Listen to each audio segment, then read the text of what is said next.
Bismillahirrahmanirrahim. Assalamualaikum warahmatullahi wabarakatuh. Pekan ini kita masuk ke bab terakhir ya, bab 3, yaitu mengenai ikatan kimia. Dan hari ini kita akan memulai bahasan tersebut dengan belajar mengenai struktur Lewis. Ya, di sini ada pertanyaan ya, kenapa harus ada ikatan kimia? Nah, mudah-mudahan kalian masih ingat apa yang pernah Ibu sampaikan di beberapa pekan yang lalu, bahwa garam dapur yang kita kenal itu adalah contoh dari senyawa kan ya, senyawa gitu ya, senyawa. Nah, senyawa garam dapur atau NaCl ini terbentuk dari dua jenis unsur, yaitu unsur natrium. Unsur natrium dia itu adalah logam gitu ya, logam yang wujudnya itu mengkilap begitu ya, berwarna silver, dan dia itu bersifat sangat reaktif gitu ya, sangat reaktif, artinya ketika dia bersentuhan dengan air dia akan bisa mengeluarkan sejenis api gitu ya, atau ledakan. Nah, kemudian unsur kedua yang membentuk garam dapur atau natrium klorida itu adalah gas klorin. Nah, ini juga sama, dia itu sifatnya beracun. Beracun.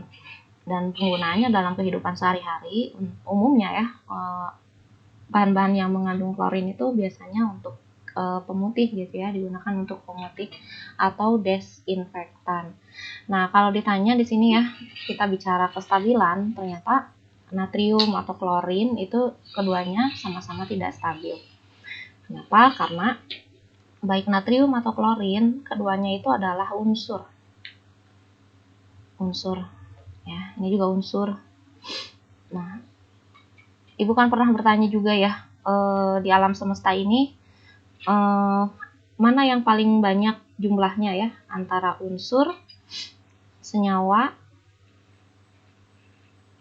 atau campuran.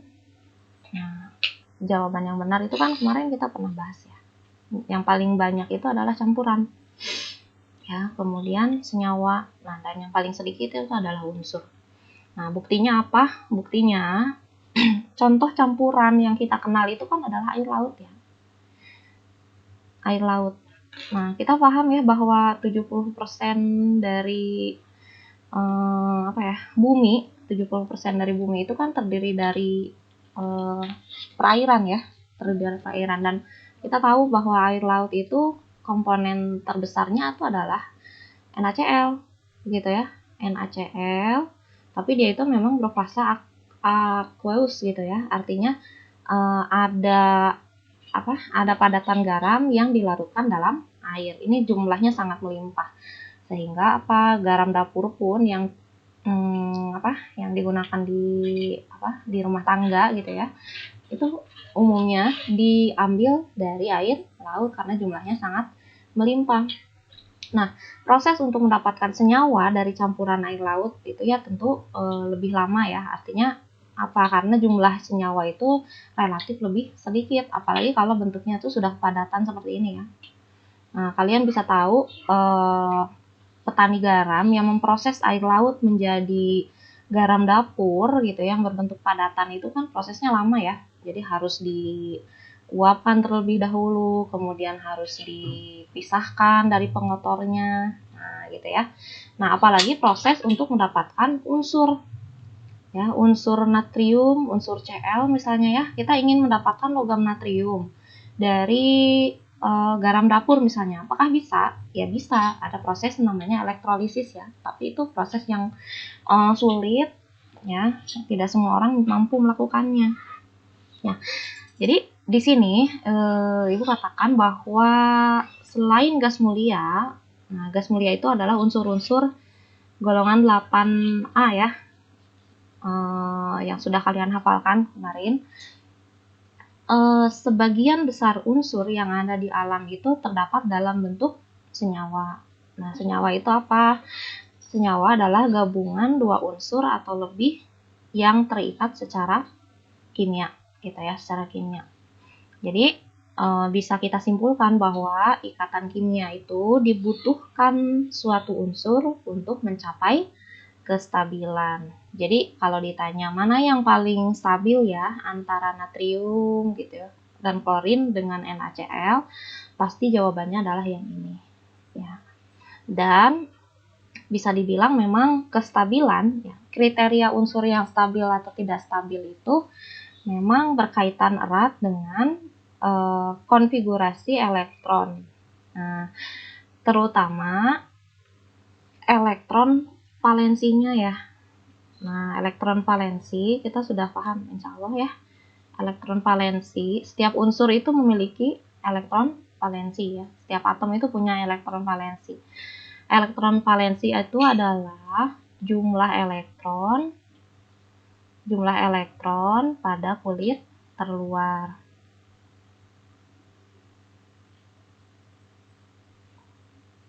Nah, semua unsur di alam, ya, katakanlah unsur golongan utama ya, unsur golongan utama atau golongan A yang sudah kita hafalkan kemarin itu ya, dari 1A sampai 8A. Nah, kalau ditanya mana yang paling stabil, jawabannya adalah yang 8A. Ya. Itu unsur Nobel gas ya, atau gas mulia. Nah, unsur-unsur di golongan 8A itu relatif stabil di alam itu ya, sehingga umumnya mereka itu berada dalam kondisi yang sendiri-sendiri gitu ya. He gitu ya. He itu kan helium ya, gas pembentuk matahari. Dia itu di mana-mana ya He aja sendirian gitu. Nggak suka bergabung dengan unsur yang lain. Karena dengan sendiri pun mereka itu sudah stabil gitu. Sudah stabil. Neon juga sama ya, neon gitu ya. Yang dipakai di lampu pijar itu. Bukan di lampu pijar, di lampu neon ya. Di lampu neon itu ya Ne aja gitu. Nggak butuh bergabung seperti tadi yang Na. Nah, Na itu kalau sendiri justru dia nggak stabil nih. Kalau sendirian Na aja nggak stabil. Klorin juga kalau sendirian nggak stabil. Mereka lebih senang bergabung dengan yang lain gitu. NaCl dia stabil. Apalagi kalau kripton ya. Kripton itu kalau tidak salah ya, dia itu digunakan dalam lampu blitz HP kalian kan gitu. Karena relatif terang gitu ya, membuat sinar lebih terang. Jadi dia tuh sendiri aja begini. Karena dengan sendiri pun sudah stabil. Nah, kestabilan ini berkaitan erat dengan konfigurasi elektron mereka gitu ya. Nah, di sini kan ada tanda-tanda merah nih ya. Jadi, konfigurasi yang ditandai merah itu adalah konfigurasi dari elektron valensinya. Nih, Nah, helium itu memiliki konfigurasi elektron terluarnya 2 atau duplet. Nah, duplet ini juga stabil. Nah, khusus untuk helium. Hanya untuk helium aja stabilnya. Nah, sementara yang lain seperti neon, argon itu konfigurasi elektron valensinya itu selalu berakhir di sini ya, di 2s2 dan 2p6. Ya, 2s2 dan 2p6. Nah, kalau dijumlahkan kan 2 tambah 6 itu 8 ya. Ini semuanya tuh 8. Ya, yang kripton, yang xenon juga 8. Jadi atom apapun selalu selalu berusaha mencapai keidealan ini ya. Struktur yang ideal itu adalah struktur di mana atom tersebut harus memiliki konfigurasi elektron valensinya 8 gitu ya. Ini tuh dijadikan role model ya. Kamu kalau lihat di sosial media kan yang namanya role model itu kan seseorang atau sesuatu yang dijadikan sebagai panutan gitu ya. Nah, jadi unsur-unsur di alam semesta pun menjadikan golongan 8A itu sebagai role modelnya. Yang ideal tuh harus seperti golongan 8A. Nah, ini ideal nih. Ini ideal tuh begini. Pokoknya harus 8 atau 2 begitu ya, khusus untuk helium. Nah, Lewis Nah, itu adalah seorang ilmuwan ahli kimia gitu ya, yang pertama kali menggambarkan elektron valensi dalam sebuah simbol. Nah, simbol yang disebut dengan struktur Lewis. Nah, jadi struktur Lewis itu disimbolkan dengan titik di sekeliling atom, gitu ya. Titik aja, gitu ya. Titik aja di sekeliling atom. Setiap titik mewakili satu elektron valensi. Nah, ini adalah unsur-unsur di golongan utama ya, golongan utama. Unsur-unsur di golongan A. Kalian udah hafal kan ya? Dari 1A, 2A, 3A, 4A, 5A, 6A, 7A, dan ini 8A. Nah, ini 8A. Nah, ternyata kalau kita lihat di sini, 1A itu selalu memiliki satu titik aja. Gitu ya, satu titik aja, karena unsur-unsur di golongan 1A itu hanya memiliki satu elektron valensi seluruhnya gitu ya, baik hidrogen, litium, natrium gitu ya. Nah, karena dia cuma punya satu, maka titiknya cuma satu. Nah, golongan 2A, nah 2A juga dia titiknya cuma 2 karena elektron valensinya cuma 2 gitu ya. 3A 3 titik, 4A 4 titik, 5A 5 titik, nah 6A 6 titik, 7A 7 titik. Nah, yang ideal ini yang 8A itu kalian lihat full gitu ya. Semua sisi atas bawah kiri kanan itu terisi oleh 8 elektron valensi. Nah, sehingga tadi kan udah Ibu bilang ya bahwa yang stabil itu yang ideal nih. Semua unsur berusaha untuk mencapai kestabilan sehingga nanti di dalam di dalam faktanya unsur-unsur di golongan 1A itu mereka akan cenderung melepaskan satu elektron yang mereka punya. Ya, satu elektron ini nanggung banget gitu ya. Jadi mendingan daripada dipelihara terus tapi bikin nggak stabil, lebih baik dilepasin aja nih yang satu-satu ini tuh ya, dibuang gitu ya, diberikan kepada yang lain. Begitupun golongan 2A, mereka itu cenderung melepaskan 2 elektron nantinya. Ya. 3A, nah kalau 3 juga nanggung nih. Nah, kan ideal itu 8 ya.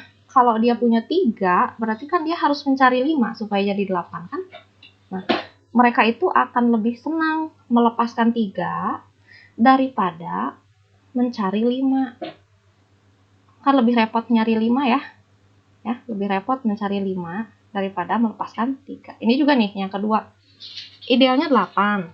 Tapi ini cuma punya 2. Jadi mereka itu lebih baik melepas 2 daripada gitu ya, daripada mencari 6.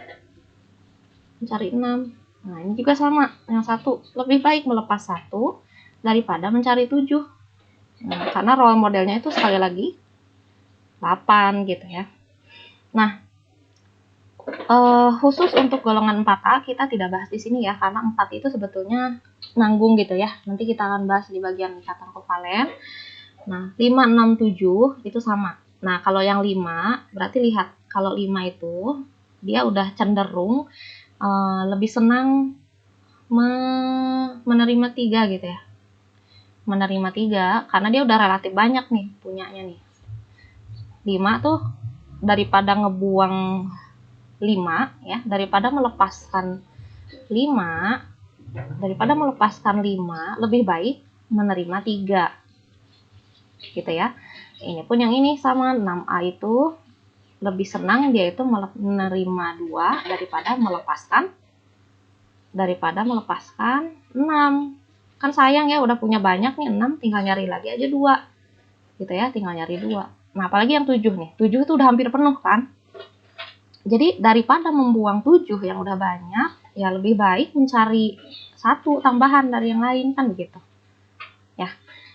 Nah, di sini slide terakhir ya, Ibu usahakan nggak banyak-banyak materinya.